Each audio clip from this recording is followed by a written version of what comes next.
В конце 1811 года, в эпоху нам достопамятную, жил в своем поместье Ненарадове добрый Гаврила Гаврилович Р.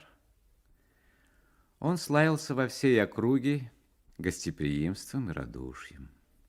Соседи поминутно ездили к нему поесть, попить, поиграть по 5 копеек в бастон с его женою, а некоторые для того, чтобы поглядеть на дочку их, Марью Гавриловну, стройную, бледную и 17-летнюю девицу.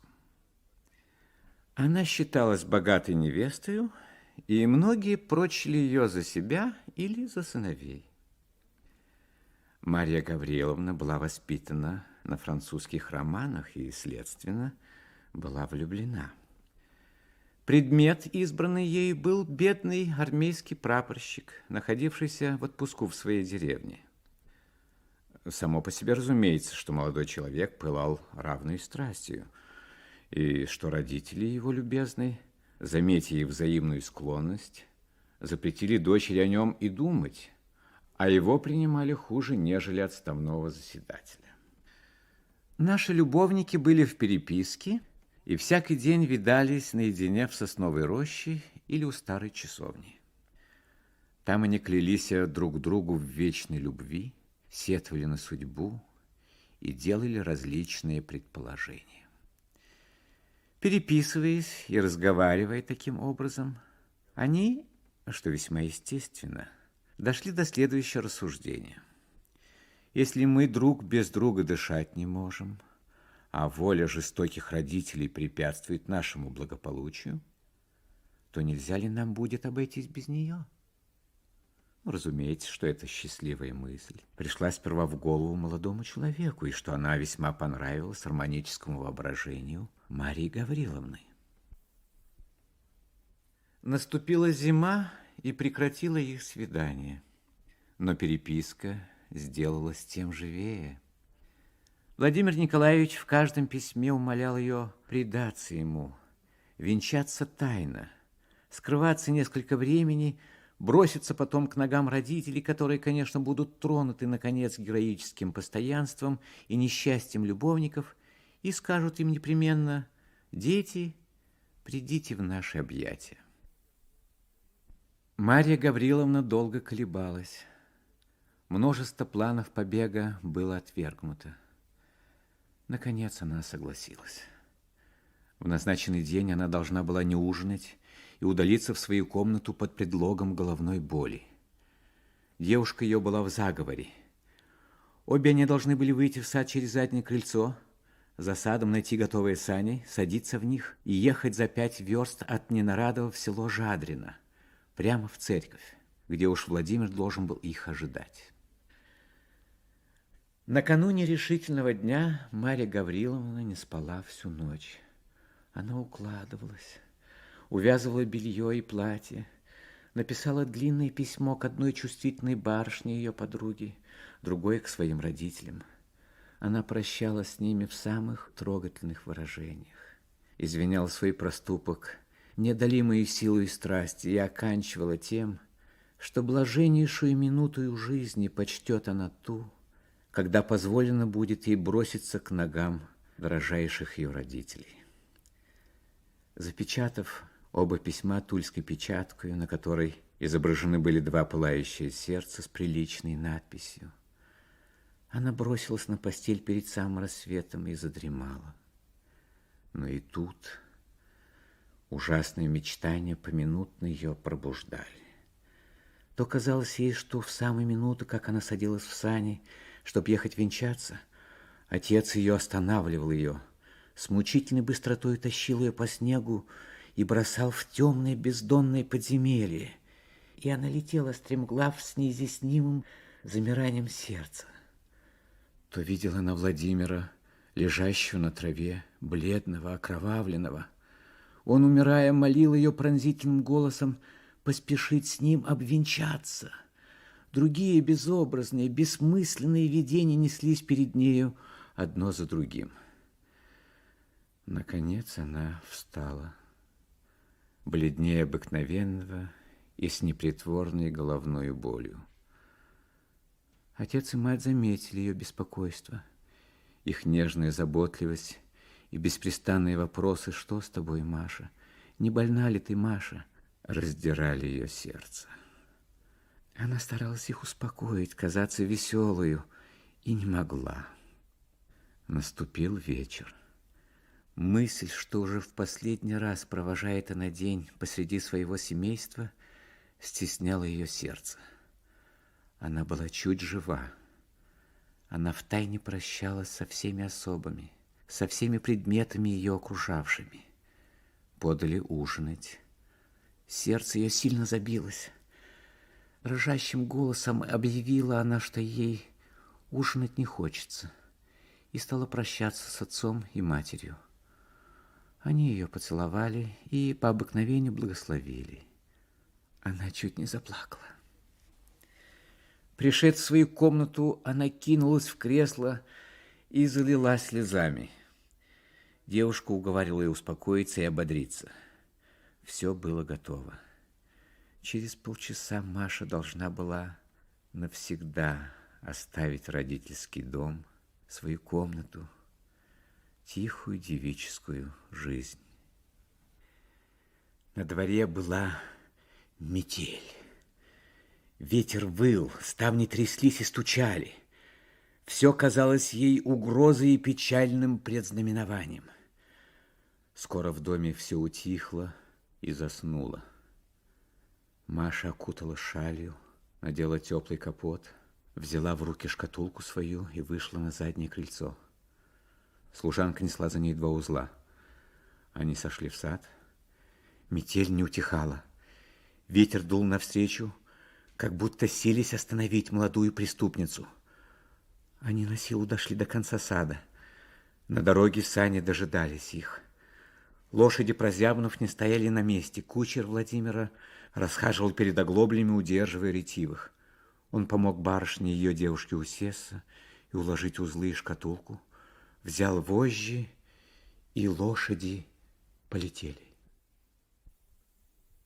Поручив барышню по попечению судьбы и искусству тережки кучера, обратимся к молодому нашему любовнику. Целый день Владимир был в разъезде. Утром он был у жадринского священника, на силу с ним уговорился. Потом поехал искать свидетелей между соседними помещиками. Первый, к кому явился он, отставной 40-летний корнет Дравин, согласился с охотою. Это приключение, уверял он, напоминало ему прежнее время и гусарские проказы. Он уговорил Владимира остаться у него отобедать и уверил его, что за другими 2 свидетелями дело не станет. В самом деле, тотчас после обеда явились землемер Шмидт в усах и шпорах и сын капитана-исправника, мальчик лет 16, недавно поступивший в Уланы. Они не только приняли предложение Владимира, но даже клялись ему в готовности жертвовать для него жизнью. Владимир обнял их с восторгом и поехал домой приготовляться. Уже давно смеркалось. Он отправил своего надежного Терешку в Ненарадово с своей тройкою и с подробным обстоятельным наказом, а для себя велел заложить маленькие сани в одну лошадь, и один без кучера отправился в Жадрино, куда часа через 2 должна была приехать и Марья Гавриловна. Дорога была ему знакома, а езды всего 20 минут. Но едва Владимир выехал за околицу в поле, как поднялся ветер, и сделалась такая метель, что он ничего не взвидел. В 1 минуту дорогу занесло. Окрестность исчезла во мгле мутной и желтоватой, сквозь которую летели белые хлопья снегу. Небо слилось с землею. Владимир очутился в поле и напрасно хотел снова попасть на дорогу. Лошадь ступала на удачу и поминутно то въезжала на сугроб, то проваливалась в яму. Сани поминутно опрокидывались. Владимир старался только не потерять настоящего направления, но ему казалось, что уже прошло более получаса, а он не доезжал еще до Жадринской рощи. Прошло еще около 10 минут. Рощи все не было видать. Владимир ехал полем, пересеченным глубокими оврагами. Метель не утихала, небо не прояснялось. Лошадь начинала уставать. а с него пот катился градом, несмотря на то, что он поминутно был по пояс в снегу. Наконец он увидел, что едет не в ту сторону. Владимир остановился, начал думать, припоминать, соображать и уверился, что должно было взять ему вправо. Он поехал вправо. Лошадь его чуть ступала. Уже более часа был он в дороге. Жадрино должно было быть недалеко. Но он ехал, а полю не было конца. Все сугробы да овраги. Поминутно сани опрокидывались, поминутно он их подымал. Время шло. Владимир начинал сильно беспокоиться. Наконец в стороне что-то стало чернеть. Владимир поворотил туда. Приближаясь, увидел он рощу. Слава Богу, подумал он, теперь близко. Он поехал около рощи, надеясь тотчас попасть на знакомую дорогу или объехать рощу кругом. Жадрино находилась тотчас за нею. Скоро нашел он дорогу и въехал во мрак дерев, обнаженных зимою. Ветер не мог тут свирепствовать. Дорога была гладкая, лошадь ободрилась, и Владимир успокоился. Но он ехал, а Жадрино было не видать. Рощи не было конца. Владимир с ужасом увидел, что он заехал в незнакомый лес. Отчаяние владело им. Он ударил по лошади, бедное животное пошло было рысью, но скоро стало приставать, и через четверть часа пошло шагом, несмотря на все усилия несчастного Владимира. Мало-помалу деревья начали редеть, и Владимир выехал из лесу. Жадрино было не видать. Должно было быть около полуночи. Слезы брызнули из глаз его. Он поехал на удачу. Погода утихла, тучи расходились. Перед ним лежала равнина, усланная белым волнистым ковром. Ночь была довольно ясна. Он увидел невдалеке деревушку, состоящую из 4 или 5 дворов. Владимир поехал к ней. У первой избушки он выпрыгнул из саней, подбежал к окну и стал стучаться. Через несколько минут деревянный ставень поднялся, и старик высунул свою седую бороду. Что тебе надо? Далеко ли Жадрино? Жадрино-то далеко ли? Да, далеко ли? Недалече. Верст 10 будет. При сём ответе Владимир схватил себя за волосы и остался недвижим, как человек, приговоренный к смерти. «Отколя ты?» — продолжал старик. Владимир не имел духа отвечать на вопросы. «Можешь ли ты, старик, — сказал он, — достать мне лошадей до Жадрино?» «Какие у нас лошади?» — отвечал мужик. «Да не могу ли взять хоть проводника? Я заплачу, сколько ему будет угодно». «Постой, — сказал старик, опуская ставень. я тебе сына вышлю, он тебя проводит». Владимир стал дожидаться. Не прошло минуты, он опять начал стучаться. Ставень поднялся, борода показалась. «Что тебе надо?» «Что ж твой сын?» «Сейчас выйдет, обувается. Али ты прозяб, взойди погреться». «Благодарю. Высылай скорее сына». Ворота заскрипели. Парень вышел с дубиной и пошел вперед, то указывая, то отыскивая дорогу, занесенную снеговыми сугробами. «Который час?» — спросил его Владимир. «Да уж скоро рассвенет», — отвечал молодой мужик. Владимир не говорил уже ни слова. Пели петухи, и было уже светло, когда достигли они Жадрино. Церковь была заперта. Владимир заплатил проводнику и поехал на двор к священнику. На дворе тройки его не было. Какое известие ожидало его? Но возвратимся к добрым ненарадовским помещикам и посмотрим, что-то у них делается. А ничего. Старики проснулись и вышли в гостиную. Гаврила Гаврилович в колпаке и в байковой куртке, Прасковья Петровна в шлафроке на вате. Подали самовар, и Гаврила Гаврилович послал девчонку узнать от Марьи Гавриловны, каково ее здоровье и как она почивала. Девчонка воротилась, объявляя, что барышня почивала де дурно, но что ей де теперь легче, и что она де сейчас придет в гостиную. В самом деле дверь отворилась, и Марья Гавриловна подошла здороваться с папенькой и с маменькой. «Что твоя голова, Маша?» – спросил Гаврила Гаврилович. «Лучше, папенька», – отвечала Маша. «Ты, верно, Маша, вчерась угорела», – сказала Прасковья Петровна. «Может быть, маменька», – отвечала Маша. День прошел благополучно, но в ночь Маша занемогла. Послали в город за лекарем. Он приехал к вечеру и нашел больную в бреду. Открылась сильная горячка, и бедная больная 2 недели находилась у края гроба. Никто в доме не знал о предположенном побеге.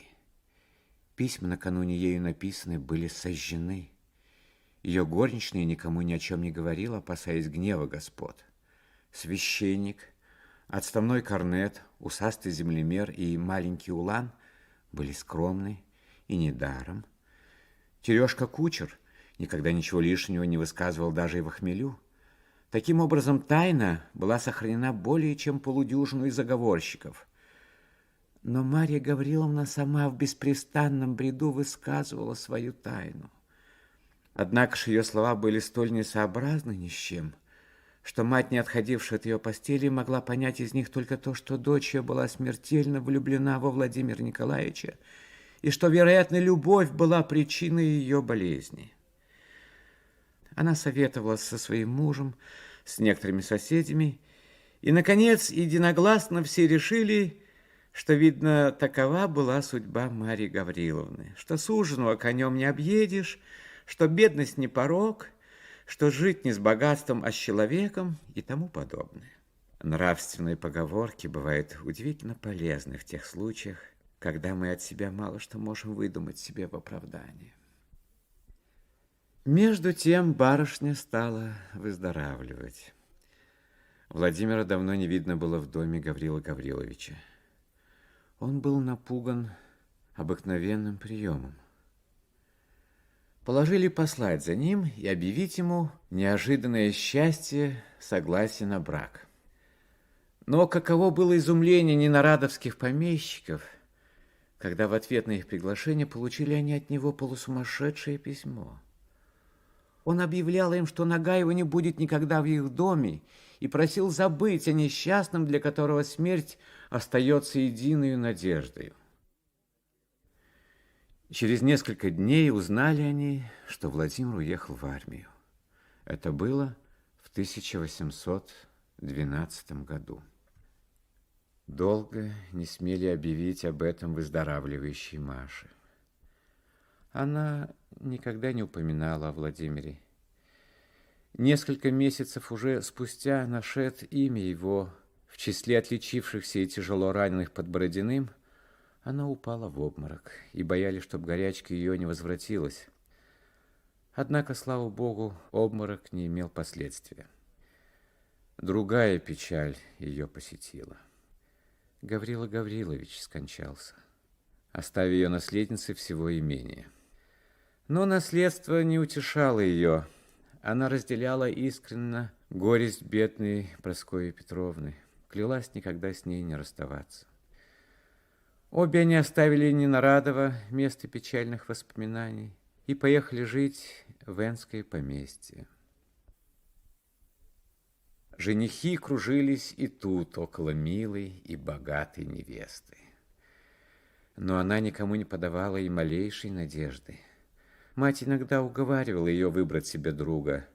Марья Гавриловна качала головой и задумывалась. Владимир уже не существовал. Он умер в Москве накануне вступления французов. Память его казалась священной для Маши. По крайней мере, она берегла все, что могло его напомнить. Книги, им некогда прочитанные, его рисунки, ноты и стихи, им переписанные для нее. Соседи, узнав обо всем, дивились ее постоянству и с любопытством ожидали героя, долженствовавшего, наконец, восторжествовать над печальной верностью этой девственной Артемизы. Между тем, война со славой была кончена. Полки наши возвращались из-за границы, народ бежал им навстречу, музыка играла завоеванные песни, тирольские вальсы и арии из Джоконда. Офицеры, ушедшие в поход почти отроками, возвращались, возмужав на бранном воздухе и обвешанные крестами. Солдаты весело разговаривали между собою, вмешивая поминутно в речь немецкие и французские слова. Время незабвенное, время славы и восторга. Как сильно билось русское сердце при слове «Отечество», как сладки были слезы свидания, с каким единодушием мы соединяли чувства народной гордости и любви к государю. Женщины, русские женщины, были тогда бесподобны. Обыкновенная холодность их исчезла. Восторг их был истинно упоителен, когда, встречая победителей, кричали они «Ура!» и в воздух чепчики бросали. Кто из тогдашних офицеров не сознается, что русской женщине обязан он был лучшей, драгоценнейшей наградою? В это блистательное время Марья Гавриловна жила с матерью в Энской губернии и не видала, как обе столицы праздновали возвращение войск. Но в уездах и в деревнях общий восторг, может быть, был еще сильнее. Появление в сих местах офицера было для него настоящим торжеством, и любовнику во фраке плохо было в его соседстве. Мы уже сказывали, что, несмотря на ее холодность, Марья Гавриловна все по-прежнему окружена была искателями. Но все должны были отступить, когда явился в ее замке раненый гусарский полковник Бурмин с Георгием в петлице и с интересной бледностью, как говорили тамошние барышни. Ему было около 26 лет. Он приехал в отпуск в свои поместья, находившиеся по соседству деревни Марьи Гавриловны. Марья Гавриловна очень его отличала. При нем обыкновенная задумчивость ее оживлялась. Нельзя было сказать, чтобы она с ним кокетничала. Но поэт, заметив ее поведение, сказал бы: если это не любовь, то что же? Бурмин был в самом деле очень милый молодой человек. Он имел именно тот ум, который нравится женщинам. Ум приличия и наблюдения, без всяких притязаний и беспечно насмешливый.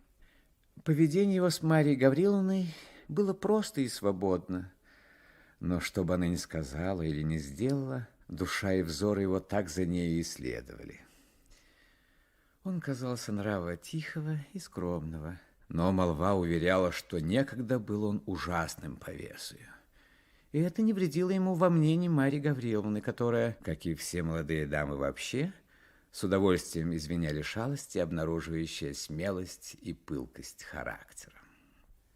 Но более всего, более его нежности, более приятного разговора, более интересной бледности, более перевязанной руки, молчание молодого гусара более всего подстрекало ее любопытство и воображение. Она не могла не сознаться в том, что она очень ему нравилась. Вероятно, и он со своим умом и опытностью мог уже заметить, что она отличала его. Каким же образом до сих пор не видала она его у своих ног и еще не слыхала его признания? Что удерживало его?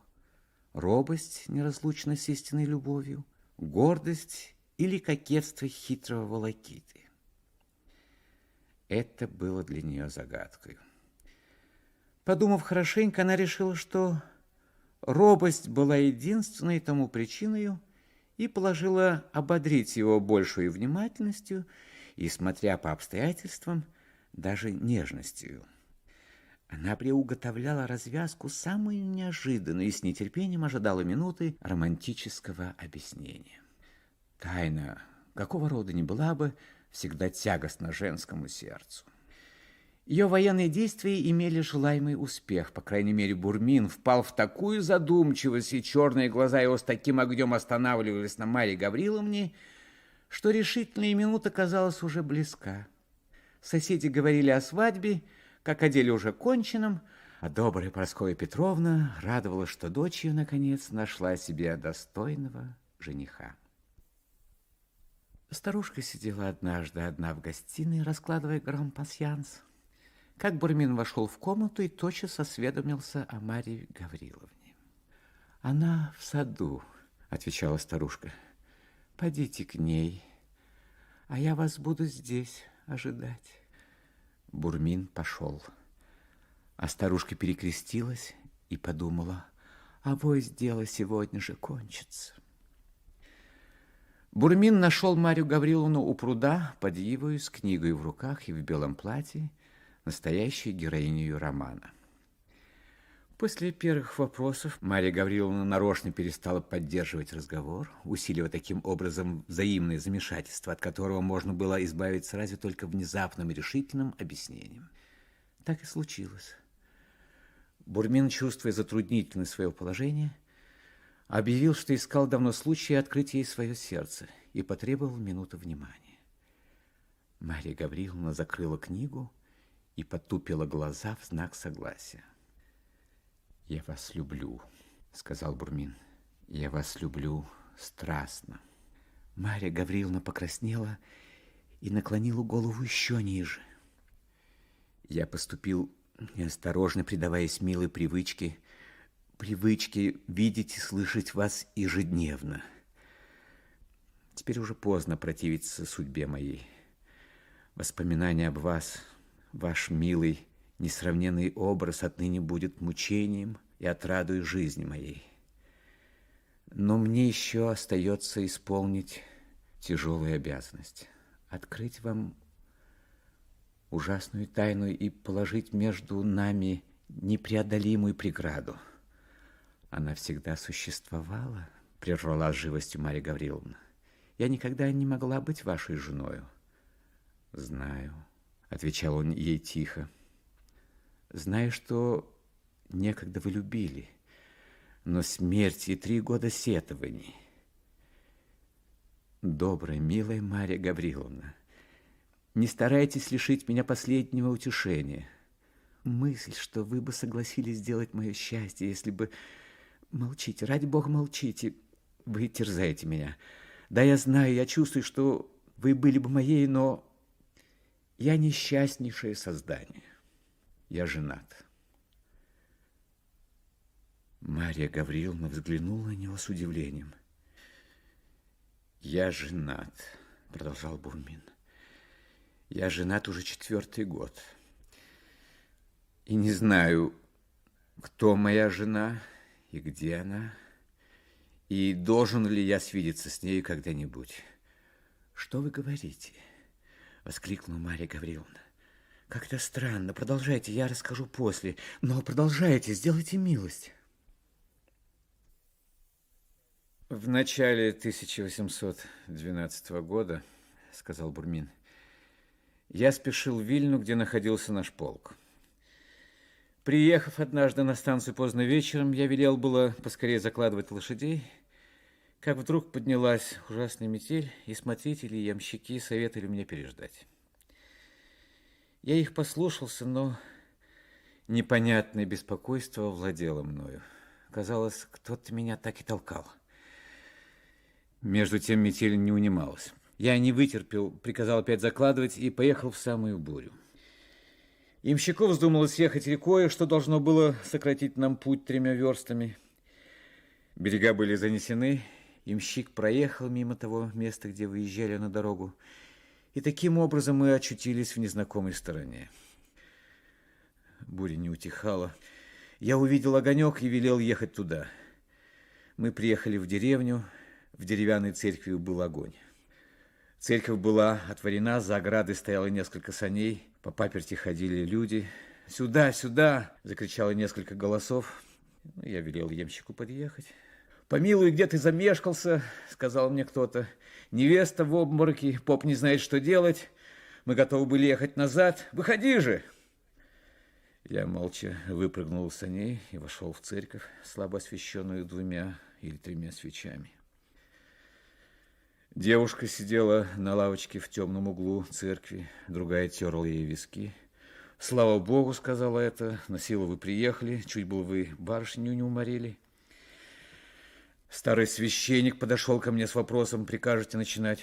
«Начинайте, начинайте, батюшка», — отвечал я рассеянно.